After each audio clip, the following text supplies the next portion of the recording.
मला खास करून सांगायचं आहे पाणी पुरवठ्याच्या सर्व अधिकाऱ्यांना, कर्मचाऱ्यांना आणि पाणी पुरवठ्याचे जे काय विस्कळीतपणा विलासपूर गोळीबार वॉर्ड क्रमांक 17 मध्ये आहे.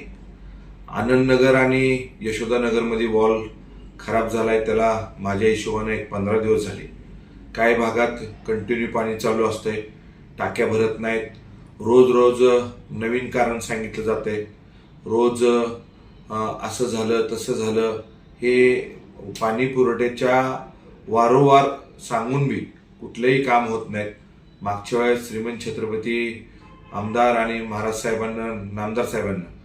साहेबांना स्वतः पाणी पुरवठ्याच्या अधिकाऱ्यांना सूचना दिली आणि पाण्याची नवीन स्कीम हे लवकरात लवकर चालू व्हायला पाहिजे. माझ्या वार्डातल्या लोकांना वॉर्ड क्रमांक 17 मधल्या खूप अडचणीचा विषय व्हायला लागलाय. हळूहळू रोज आता मी स्वतः 15 दिवस झाले फॉलोअप करतोय. साधा वॉल बसू शकत नाही 15 दिवस. लोकांना काय घरात कंटिन्यू पाणी चालू राहतंय.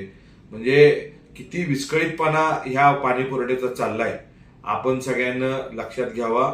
मला एक कळकळीची हात जोडून तुम्हाला सगळ्यांना विनंती आहे, पाणी पुरवठ्याच्या सगळ्या अधिकाऱ्यांना. काही ठिकाणी पाणी येतं, काही ठिकाणी पाणी येत नाही आणि पाणी सोडणाऱ्याला बी सूचना आहे. जिथं जिथं पाणी सोडायची गरज आहे तिथं पाणी व्यवस्थित सोडत नाही.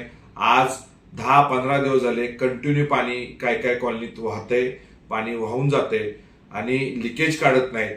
मला पाणी पुरवठ्याच्या साहेबांना आणि सगळ्या अधिकाऱ्यांना एक सूचना आहे आणि एक विनंती आहे. आपण आपल्याकडनं जमत नसेल तर आम्हाला तसं सांगा. म्हणजे मी माझ्या विलासपूरच्या गोळीबारच्या वॉर्ड क्रमांक 17 मधले सगळी लोक एकदा पाणी पुरवठ्याच्या ऑफिसला येऊन घेऊन बसतो आणि नाहीतर मला पाणी पुरवठ्याच्या ऑफिसला कुलूप लावायला लागेल. मग थोडीशी मग सगळ्यांना अडचण होईल. लोकांना पाणी मिळत नसेल, लोकांना सुविधा आपण नीट देऊ शकत नाही. मी त्यांचा लोकप्रतिनिधी म्हणून, नगरसेवक म्हणून, मी असू दे, पूनमताई असू दे, आम्हाला लोकांना निवडून दिले आणि लोकांना आपण योग्य पद्धतीनं न्याय देऊ शकलो नाही तर मला सगळी माणसं घेऊन, विलासपूरची गोळीबारची सगळी जण घेऊन मला आपल्याकडं यायला लागल. असं काय करू नका. 2-3 दिवसात हे पाणी सुरळीत नाही झालं तर मला विलासपूरची जनता घेऊन पाणी पुरवठ्याच्या ऑफिसला आंदोलन करायला लागेल. ही माझी तुम्हाला सूचना आहे आणि विनंती आहे. आपण कसा मार्ग काढायचा, हे 2 दिवसात मार्ग नाही काढला, महाराजांचा आदेश घेऊन मी पाणी पुरवठ्याच्या ऑफिसला कुलूप लावणार म्हणजे लावणार. धन्यवाद.